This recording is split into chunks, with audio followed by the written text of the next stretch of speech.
تو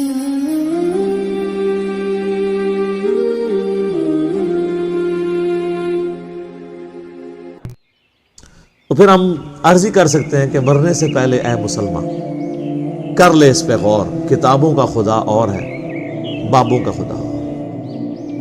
اور جب تو غور کر لے گا نا تو پھر مجھے نہیں کہنے کی ضرورت پڑے گی، تو خود کہے گا کیا کہ نہ میں وابی نہ میں بابی، میں ہوں مسلم، علمی کتاب۔ یہ اندر سے آواز نکلے گی انشاءاللہ تعالی۔ آگئی جی وہ بات جو میں کہہ رہا تھا، امیین، ان پڑھ جائے لوگ جو باتیں کرتے ہیں، اس امت میں بھی جائے لوگ یہی باتیں کر رہے ہیں۔ وَقَالُوا لَن تَمَسَّنَا النَّارُ إِلَّا أَيَّامًا مَّعْدُودَةً، وہ کہتے ہیں ہمیں کبھی بھی آگ نہیں چھو سکتی سوائے گنتی کے چند دن۔ جسے آپ کے لوگ نہیں کہتے ایک پھیرا ہی لگے گا۔ اب قرآن میں تو یہ ہونا چاہیے تھا کہ ہاں ایک پھیرا لگے گا پھر تمہیں ادھر بھیج دیں گے۔ اس کا جواب ذرا اللہ کی طرف سے سنیں۔ یہ پھیرے والے جو اتنے دلیر لوگ ہیں نا، ان کے بارے میں اللہ تعالیٰ کیا فرما رہا ہے؟ قُلْ اتَّخَذْتُمْ عِنْدَ اللَّهِ عَهْدًا، کیا تم نے اللہ سے کوئی ایسا وعدہ لے رکھا ہے؟ فَلَن يُخْلِفَ اللَّهُ عَهْدًا، کہ اللہ اس وعدے کی خلاف ورزی نہیں کرے گا۔ أَمْ تَقُولُونَ عَلَى اللَّهِ مَا لَا تَعْلَمُونَ، یا پھر تم اللہ پر ایسی بات ڈال رہے ہو جسے تم جانتے ہی نہیں ہو کہ کتنا بڑا جرم کر رہے ہو۔ اپنی مرضی سے اللہ کے بارے میں یہ بات کر رہے ہو کہ اللہ ہمیں کچھ دنوں کے لیے دوزخ میں ڈالے گا، بعد میں چھوڑ ہی دے گا۔ یہ اللہ نے کس جگہ پہ تم سے یہ وعدہ لیا ہوا ہے کہ حضرت صاحب آپ کا ایک پھیرا لگے گا پھر آپ جنت میں چلے جائیں گے؟ تو ظاہر ہے کہ یہی بھی نہیں لیا ہوا، تو اللہ ہمارا ہے اس کے مطلب ہے اللہ پہ جھوٹ باندھ رہے ہو۔ سر بخاری مسلم کی حدیث ہے، جس نے نبی علیہ السلام پہ جھوٹ باندھا وہ اپنا مقام دوزخ میں دیکھ لے، اور جو اللہ پہ جھوٹ باندھے اس کی انٹینسٹی کون اندازہ لگا سکتا؟ ناٹ ایٹ آل، ایسا نہیں ہو سکتا۔ سورۃ الفرقان میں آگے چل کے آئے گا کہ دوزخ تھوڑی دیر کے لیے بھی وقت گزارنے کے لیے بری جگہ ہے اور زیادہ دیر کے لیے بھی بری جگہ ہے۔ کہتے ہیں تھوڑی دیر لگے گی۔ سر مسلم شریف کی حدیث ہے کہ قیامت والے دن اللہ تعالیٰ ایک مفلس بندے کو بلائے گا جس نے دنیا میں پرہیزگاری کی زندگی گزاری ہوگی لیکن روکھی سکھی کھا کے، بڑا مشکل وقت۔ اللہ فرمائے گا فرشتو اسے ایک ذرا جنت کا پھیرا لگواؤ۔ ایک جنت کا پھیرا لگے گا، اس کے بعد اللہ پوچھے گا وہ دنیا میں کوئی تکلیف دیکھی؟ کہے گا تیری عزت کی قسم کوئی تکلیف نہیں دیکھی۔ ایک جنت کا پھیرا اس کی ساری تکلیف کو کافور کر دے گا۔ اور حقیقت بات ہے، ظاہر ہے سر یہ دنیا کی چند گھنٹوں کی زندگی دیکھ کے اگر بلینز اینڈ ٹریلینز ایئرز کی ہمیشہ کی کامیابیاں مقدر ہوں، اور بخاری مسلم کی حدیث کے تحت سب سے آخر میں جانے والے جنتی کو بھی اس روئے ارض سے 10 گنا بڑی جنت مل رہی ہو، تو کیا بڑی اس سے بڑی نعمت ہو سکتی ہے؟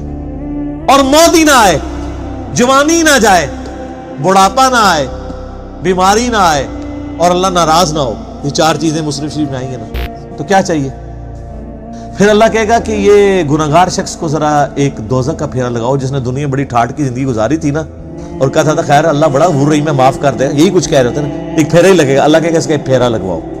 تو مسلم شریف کے الفاظ ہیں، جب وہ پھیرا لگا کے آئے گا نا، اللہ کہے گا وہ دنیا میں کوئی سکھ کا دن بھی دیکھا؟ کہے گا تیری عزت کی قسم میں نے زندگی میں کبھی سکھ دیکھا ہی نہیں ہے۔ ایک پھیرا اس کے دنیا کے سارے نشے کو کافور کر دے۔ اللہم اجرنا من النار، آمین۔ تو سر یہ بڑا مشکل معاملہ ہے۔ اب اللہ تعالیٰ کی طرف سے ایک یونیورسل ٹروتھ آ رہا ہے، بلا یہ جو کہتے ہیں نا ایک پھیرا ہی لگے گا بعد میں ہم جنت میں چلے ہی جائیں گے، بلا اللہ بھائی کیوں نہیں؟ من کسب سیئۃ، جس نے ایک گناہ بھی کیا، وَأَحَاطَتْ بِهِ خَطِيئَتُهُ، اور وہ گناہ اس لیول کا ہوا کہ پورے کا پورا اس گناہ میں وہ گھیر گیا، اوڑھنا بچھونا اس نے وہ برائی بنائی رکھی، فَأُولَئِكَ أَصْحَابُ النَّارِ، تو وہ جائے گا دوزخ میں، ہم فیہا خالدون، اور رہے گا ہمیشہ ہمیشہ۔ یہ سر کتابوں کا خدا ہے، کتابوں کا خدا بڑا ڈاڑا ہے بھائی۔ بابوں کا خدا تو ایک بوڑھی نانی اماں اس نے بنائی ہوئی ہے انہوں نے، اللہ یہ ہے۔ اب اللہ تعالیٰ نے جواب ترکی بترکی جواب دیا، کیوں نہیں؟ ایک پھیرا لگے گا، اوہ جس نے ایک گناہ بھی کمایا اور اس گناہ نے اس کا احاطہ کر لیا۔ تو میرا خیال ہے اس ایک گناہ کا اگر ہم ذکر کریں، اور وہ سب سے بڑا گناہ آلموسٹ 90% زیادہ مسلمانوں میں موجود ہے، نماز چھوڑنا۔ صحیح مسلم میں حدیث ہے 246 انٹرنیشنل نمبر کے مطابق، بندے کے کفر اور ایمان کے درمیان فرق نماز ہے، سورہ روم کے اندر آیا وَأَقِيمُوا الصَّلَاةَ وَلَا تَكُونُوا مِنَ الْمُشْرِكِينَ، نماز قائم رکھو، دیکھنا مشرکوں میں سے نہ ہو جانا۔ اس سے بڑا کوئی گناہ روئے عرض کا نہیں ہے شرک کے بعد نماز کو چھوڑا۔ تو یہ ایک گناہ کا بھی جس نے احاطہ کیا ہوا ہے، جس نے اپنے اوپر طاری کیا ہوا ہے، ابو داؤد ترمذی میں حدیث ہے جس نے ایک نماز بھی جان بوجھ کے چھوڑ دی گویا اس نے کفر کیا۔ ترمذی میں ایک تابعی کا قول ہے کہ میں نے صحابہ کو پایا ہے اس حال میں کہ وہ نماز چھوڑنے کے علاوہ کسی چیز کو کفر خیال نہیں کرتے تھے، بے نمازی کو وہ کافر ہی سمجھتے تھے۔ ہاں پاکستان کے ساتھی کارڈ مسلمان آپ لکھ لیں، امیر المومنین لکھ لیں بے شک، ساتھ جو مرضی لکھتے رہیں اس کو، اللہ کا قانون علیحدہ ہے، وہ ڈیفرنٹ ہے۔ اللہم اجرنا من النار۔ اب ساتھ ہی سائملٹینیس کنٹراسٹ آیا، والذین آمنوا، جو لوگ ایمان لے کر آئے، وعملوا الصالحات، اور انہوں نے نیک اعمال کیے، اولئک اصحاب الجنہ، وہ ہیں جنت والے۔ اللہم اجعلنا منہم، اللہ تعالیٰ ہمیں ان میں داخل فرمائے، آمین۔ میرے بھائیو، یہ کتابوں کا خدا ہے، دودھ پیتے مجنو نہیں، جو انہوں نے ایمان لے کر آئے، نیک اعمال اختیار کیے، وہ ہیں جنت میں جانے والے، ہم فیہا خالدون، وہ رہیں گے اس میں ہمیشہ ہمیشہ۔ تو یہ میرا ایک یوٹیوب پہ کلپ ضرور دیکھیں آپ لوگ، اللہ کی رحمت سے دھوکہ۔